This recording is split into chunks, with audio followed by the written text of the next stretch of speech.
الرحمن الرحيم نحمده ونصلي على رسوله الكريم أما بعد. اسٹیج پر تشریف فرما معززین مہمانان کرام اور اس حال میں تشریف فرما موجود تمام عمائدین، اہل علم، مہمانان کرام، طلباء اور طالبات، دیر سے آپ یہاں موجود ہیں اور آج کے یوم اقلیت کے حوالے سے مختلف باتیں حقوق کے تعلق سے بھی، فرائض کے تعلق سے بھی، ہماری ذمہ داریاں کیا ہیں اور ہمیں حکومتی سطح پر کیا سہولیات اور آسانیاں دی گئی ہیں، ان تمام پہلوؤں پر بہت تفصیل کے ساتھ گفتگو آپ کے سامنے آ چکی ہے۔ ہم اپنے مہمانوں کا، خاص طور پر اپنی افسر محترمہ انجنا سروری صاحبہ کا اور دیگر تمام حضرات کا دل کی گہرائیوں سے شکریہ ادا کرتے ہیں اور اس بات کو بہت صاف لفظوں میں واضح کر دینا چاہتے ہیں کہ اللہ تعالیٰ کا شکر ہے کہ اس نے ہم کو یہ توفیق بخشی کہ ہم مدارس سے جڑے ہوئے حضرات جن کی غالب نمائندگی یہاں ہے اور اس میں اتفاق کہ یہ اجلاس، آج کی یہ مجلس ایک قدیم تاریخی ادارے کے حال میں منعقد ہو رہی ہے۔ ہم مدارس سے جڑے ہوئے افراد یہی سبق اپنے بزرگوں سے پڑھ کے آئے ہیں اور یہی سبق اپنے بچوں اور بچیوں تک منتقل کر رہے ہیں کہ ان کو کس طرح تعلیم یافتہ بننا ہے اور کس طرح ان کو سماجی زندگی گزارنی ہے۔ دنیا میں جتنے بھی تعلیمی ادارے پائے جاتے ہیں، مدرسوں کے نام سے قائم اداروں کا امتیاز یہ ہوتا ہے کہ یہاں تعلیم کے ساتھ، ایجوکیشن کے ساتھ تربیت کا خاص اہتمام کیا جاتا ہے۔ حالات کے بدلنے سے کمیاں اور کمزوریاں ہر طرف آتی ہیں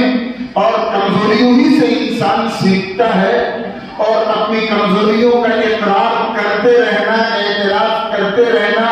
یہ علامت ہے اس بات کی کہ ہم آگے بڑھنا چاہتے ہیں۔ ان سب کے ساتھ ہمیں پورا اطمینان ہے کہ ہم اسی مین لائن پر ہیں جو ہمارے بزرگوں نے ہم کو سکھائی تھی، جس میں قوم کی محبت بھی شامل ہے، مذہب کی محبت بھی شامل ہے، وطن کی محبت بھی شامل ہے، انسانیت اور ملک کی محبت بھی شامل ہے۔ یہ کام اجتماعی طور پر مدارس کی چار دیواری میں ہو رہا ہے۔ آپ حضرات جس تعلیمی ادارے میں تشریف فرما ہے، اس کی 150 سال، 1.5 صدی کی تاریخ ہے۔ یہ کیمپس جہاں آپ بیٹھے ہیں، اس کی تاریخ تو 50 سال تقریباً ہے، لیکن جو اس کا قدیم کیمپس اندرون شہر میں واقع ہے وہ 150 سال کی تاریخ رکھتا ہے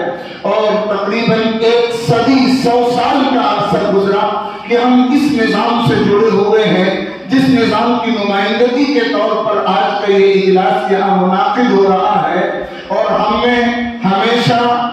ان اصولوں کو سامنے رکھ کر کام کیا ہے جن اصولوں کے نتیجے میں یہاں پڑھنے والے،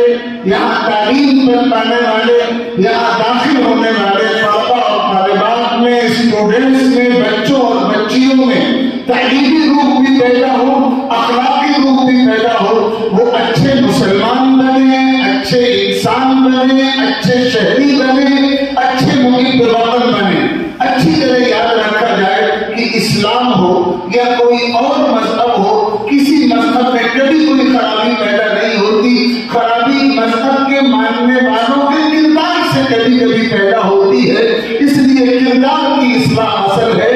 اس کی کوشش کرتے ہیں کہ جہاں جہاں بھی سماج میں مسلمانوں کا سماج ہو، سکھوں کا سماج ہو، جینیوں کا سماج ہو اور مسیحی سماج ہو، ہندو سماج ہو، ہر سماج میں جو ریفارمرز ہوتے ہیں، مسلمین ہوتے ہیں، ان کی کوشش یہی ہوتی ہے کہ جو اخلاقی بگاڑ، جو عملی بگاڑ پیدا ہو جائے اس کو دور کیا جائے اور اصل مذہب کی جو اصولی تعلیمات ہیں ان تعلیمات کو سامنے رکھا جائے۔ یہ وہ بنیادی کام ہے جو ہم کر رہے ہیں۔ یقیناً رفتار جتنی تیز ہونی چاہیے اتنی تیز نہیں ہے، اور الحمدللہ ہم دینی اور مذہبی تعلیم کے ساتھ ساتھ عصری تعلیم کے میدان میں بھی، ماڈرن ایجوکیشن کے میدان میں بھی تیزی سے آگے بڑھنا چاہتے ہیں۔ اس کے لیے کوشش کرنا چاہتے ہیں، کوشش کر رہے ہیں، اس کے نتائج بھی برآمد ہو رہے ہیں۔ آپ سے درخواست ہے آپ دعا کریں اور ہم سب مل کر کوشش کریں کہ یہ رفتار اور بڑھ جائے، اور جن خطوط پر، جن لائنوں پر کام چل رہا ہے کام چلتا رہے، اور جو لوگ برسر اقتدار ہیں، جو لوگ حکومت میں ہیں، ابھی محترمہ نے وضاحت کی کہ جو ان کا دائرہ اختیار ہے اس میں ان کی طرف سے کسی کو کبھی کوئی شکایت کا موقع نہیں آتا۔ ہمارا یہاں موجود تمام مجالس اور اقلیتی اداروں کے لوگوں کا ایک بار نہیں، دسیوں بار، بیسیوں بار، 50 بار کا تجربہ ہے کہ جو کام محترمہ کے دائرے اختیار میں ہوتا ہے اس میں کبھی کسی شکایت کا موقع نہیں ملتا۔ یہ اللہ تعالیٰ کا فضل بھی ہے اور ان کے ساتھ اللہ تعالیٰ کی خاص توفیق بھی ہے۔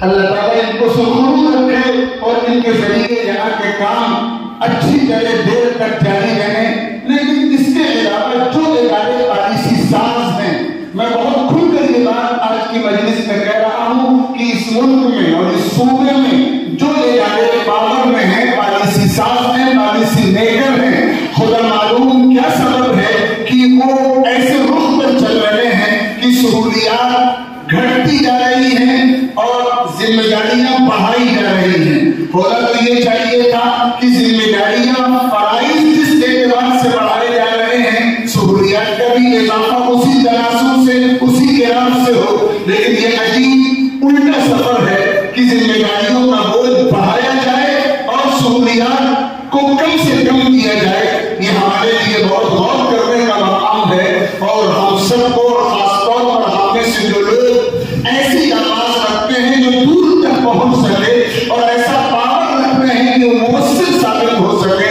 انہیں اس سمت میں کوشش کرنا چاہیے۔ ہم اس ملک کے محب وطن پرامن شہری ہیں اور ہمیں دستور نے جو اختیارات دیے ہیں اپنے حقوق کے مطالبے کے، سہولیات کے مطالبے کے، ہمیں ان اختیارات کو استعمال کرتے ہوئے کام کرنا چاہیے۔ ہم کبھی بھی مایوس نہیں ہوں گے۔ ابھی ہمارے محترم مہمان مسیحی مذہب کے نمائندے صاحب نے کہا کہ نا امیدی اور مایوسی کبھی نہیں ہونی چاہیے۔ ہم تو یہی سبق سکھاتے ہیں قرآن کا، ہم یہی سبق سکھاتے ہیں اپنے بزرگوں کی تعلیم کا کہ ہمارے لیے حالات کتنے ہی خراب کیوں نہ ہو، ہمارے لیے مایوسی کا کوئی کھانا نہیں ہے، نا امیدی کا کوئی کھانا نہیں ہے۔ ہمارا یہ یقین ہے کہ ہم جس رب کے آگے سر جھکاتے ہیں قدرت تمام تر اسی رب کے پاس ہے، اور تاریکیوں میں سے اجالا اسی کی ذات کی طرف سے پیدا ہوتا ہے۔ حالات کتنے ہی خراب کیوں نہ ہو جائے، امیدوں کا چراغ ہمارے دلوں میں روشن رہتا ہے، روشن رہا ہے، روشن رہے گا۔ ہم اپنے نبی صلی اللہ علیہ وسلم سے لے کر آج تک کی تاریخ پڑھتے ہیں، ہمارے بزرگوں نے اسی طرح زندگی گزاری ہے۔ یہ ملک آزاد بھی انہی کوششوں اور قربانیوں سے ہوا تھا۔ یہاں جو سیکولر دستور بنا